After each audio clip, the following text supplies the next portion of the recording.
क्या आप जानते हैं कि एक इंसान ने अकेले ही लाखों लोगों की जान बचाई और फिर भी उसे गुनहगार बना दिया गया। सोचिए, अगर आपको ऐसे जुर्म की सज़ा दी जाए जो असल में जुर्म है ही नहीं, जैसे कि किसी को सिर्फ इसलिए दोषी ठहरा दिया जाए क्योंकि उसकी सोच या पहचान समाज के तय किए हुए नियमों से अलग है।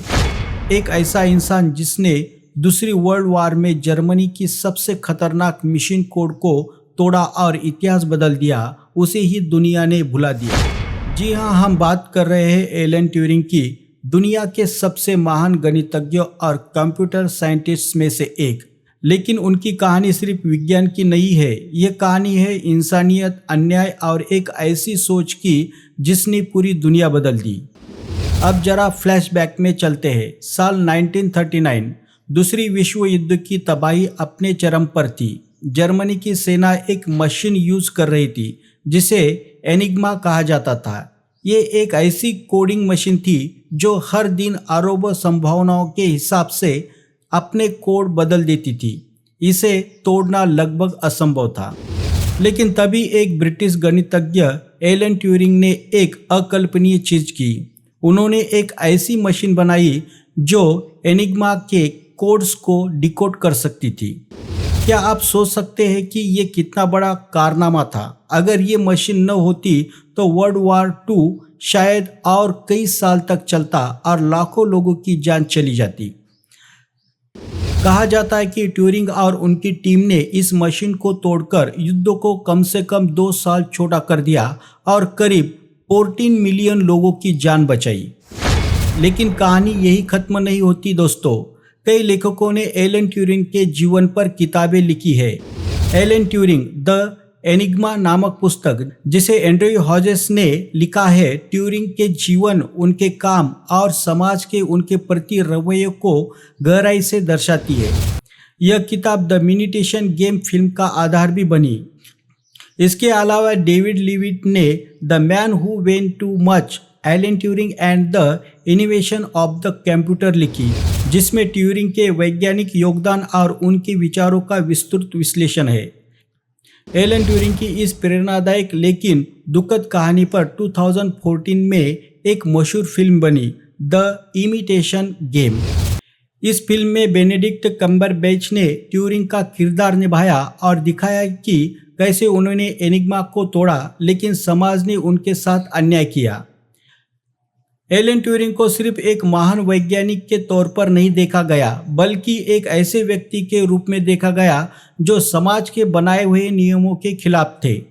ट्यूरिंग गे थे का मतलब है कि वह समलैंगिक यानी होमोसेक्सुअल थे, यानी उन्हें पुरुषों की ओर आकर्षण था।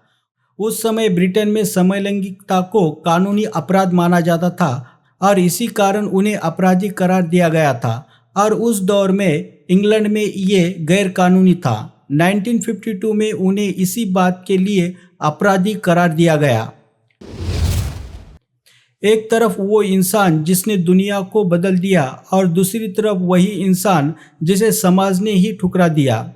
उन्हें जेल या जबरदस्ती केमिकल कैस्ट्रेशन यानी हार्मोन थेरेपी में से एक चुनने को कहा गया। सोचिए उन्हें क्या महसूस होता होगा। एक ऐसा इंसान जिसने लाखों लोगों की जान बचाई अब खुद अपने अस्तित्व के लिए संघर्ष कर रहा था।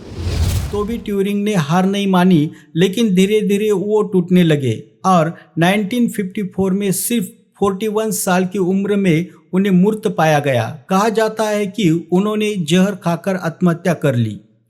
लेकिन क्या ये न्याय था? अगर हम इतिहास देखें तो भारत में समलैंगिकता को कभी भी पश्चिमी समाज की तरह अपराध नहीं माना जाता था।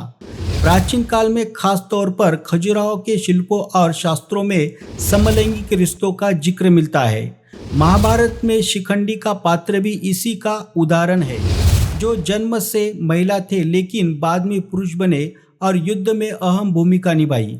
भीष्म को पराजित करने में उनकी महत्वपूर्ण भूमिका थी, क्योंकि भीष्म किसी स्त्री पर हथियार नहीं उठा सकते थे। इसी तरह प्राचीन भारत में अन्य ग्रंथों में भी ऐसे संदर्भ मिलते हैं जहां लैंगिक पहचान को एक व्यापक दृष्टिकोण से देखा गया था। मुगल काल के दौरान भी कई ऐतिहासिक दस्तावेज बताते हैं कि दरबार में कई शासकों के समलैंगिक संबंधों का उल्लेख मिलता है। उदाहरण के लिए मुगल सम्राट बाबर ने अपनी आत्मकथा बाबरनामा में एक युवक बाबरी के प्रति अपने आकर्षण का उल्लेख किया है। वही कुछ इतिहासकारों का मानना है कि औरंगजेब के दरबार में भी कुछ दरबारी आपसी समलैंगिक संबंधों में थे। हालांकि इस पर ज़्यादा आधिकारिक रिकॉर्ड उपलब्ध नहीं है। प्राचीन काल में खास तौर पर खजुराहो के शिल्पों और शास्त्रों में समलैंगिक रिश्तों का जिक्र मिलता है, लेकिन जब भारत पर ब्रिटिश शासन आया तो उन्होंने 1861 में धारा 377 लागू की, जिसने इसे अपराध बना दिया। इसी दौरान भारत में सामाजिक और कानूनी बदलाव तेजी से हो रहे थे। ब्रिटिश कानून व्यवस्था ने भारतीय परंपरा पर गहरा प्रभाव डाला। उन्होंने कई ऐसे कानून बनाए जो विक्टोरियन नैतिकता पर आधारित थे, जिनमें धारा 377 भी शामिल थी। इसके साथ ही अंग्रेजों ने भारतीय समाज के कई अन्य सुधार किए, जैसे कि सती प्रथा का अंत, विधवा पुनर्विवाह कानून और आधुनिक शिक्षा प्रणाली की शुरुआत। लेकिन कई मामलों में उन्होंने भारतीय समाज पर अपने कठोर नियम थोपे, जिससे कई सांस्कृतिक मान्यताओं को दबा दिया गया। आज एलन ट्यूरिंग को कंप्यूटर साइंस का पिता माना जाता है। उनकी थ्योरीज आज भी एआई और कंप्यूटिंग की नींव बनी हुई है। उनकी विकसित की गई ट्यूरिंग मशीन ने आधुनिक कंप्यूटिंग के विकास में अहम भूमिका निभाई। इसके अलावा उनकी ट्यूरिंग टेस्ट की अवधारणा आज भी आर्टिफिशियल इंटेलिजेंस में इंसान और मशीन के बीच के अंतर को समझने के लिए एक मानक मानी जाती है। 2013 में ब्रिटिश सरकार ने ट्यूरिंग को मरणोपरांत माफ़ी दी, लेकिन सवाल यह है, क्या इतना काफ़ी था?